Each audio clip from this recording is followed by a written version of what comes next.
After nearly 3 months of investigations into the tragic Z9 military helicopter crash at Adansi Akrofuom near Obuasi, the acting defense minister, Dr. Akrofuom, led the investigative committee established to prove the crash on Monday to present its findings to President Mahama at a National Security Council meeting held at the presidency. The report, which detailed the circumstances leading to the tragic crash, claiming 8 lives, including the late former Defense Minister, Dr. Edward Omaniboama, and the Minister of Environment, Science and Technology, Dr. Ibrahim Murtala Muhammad, en route for an anti-illegal mining mission, also provided recommendations to avert further incidents. The aircraft on the day was declared serviceable and duly signed off by both the engineers and the captain. The flight data report indicates that the helicopter was in good working condition. The helicopter, however, did not have some avionic safety enhancements. But what exactly caused the crash? Captain Paul Forjoe, retired, the team's lead investigator, explains. Seconds before impact, the crew stated that they could see the high ground below. So they'd gone over it.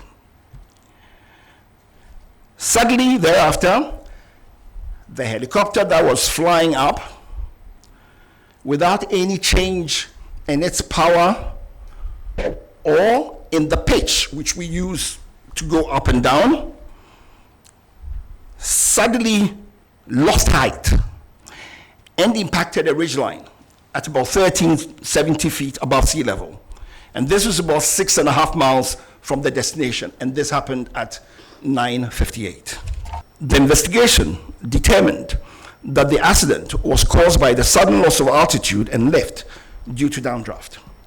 This loss of altitude without change in power or pitch altitude is consistent with downdraft associated with changing environmental conditions over high terrain. The investigation also established that even though the pilot did not have formal weather information on the flight route, Captain Forjoe, retired, stressed that the helicopter was airworthy but without additional safety enhancements. The helicopter was airworthy, but it lacked additional safety enhancements. For instance, the terrain awareness warning system. Now, the terrain awareness warning system, for instance, is predictive. So what it does is it tells you, warns you, it gives you a better picture of the situation and puts the pilots in puts them in a position to make better judgments, to be able to see everything and be able to foretell if there are any things that could possibly create a problem.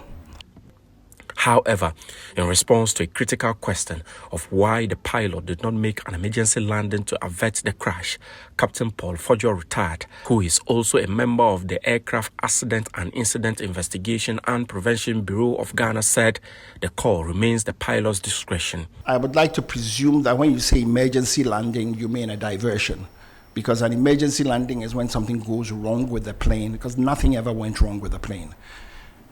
The decision to continue or to do an intermediate landing is the discretion of the captain. The captain was confident that he didn't need to do it. That is why he didn't do it. Meanwhile, after weeks of technical analysis, visiting the crash site and interviews with external collaborators, the committee also made some transformative recommendations, including the modernization of the Ghana Air Force. We have recommended that the Air Force acquire modern aircraft with terrain avoidance warning systems and modern navigation systems.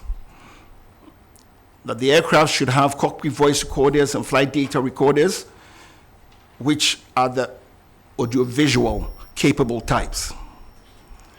That the Air Force should invest in simulators for recurrent training.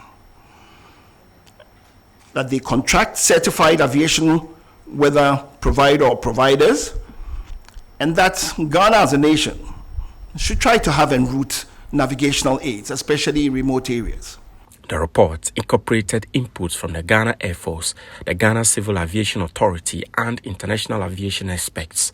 Reporting for GHOne News, Abdul Hanan Adam, Accra.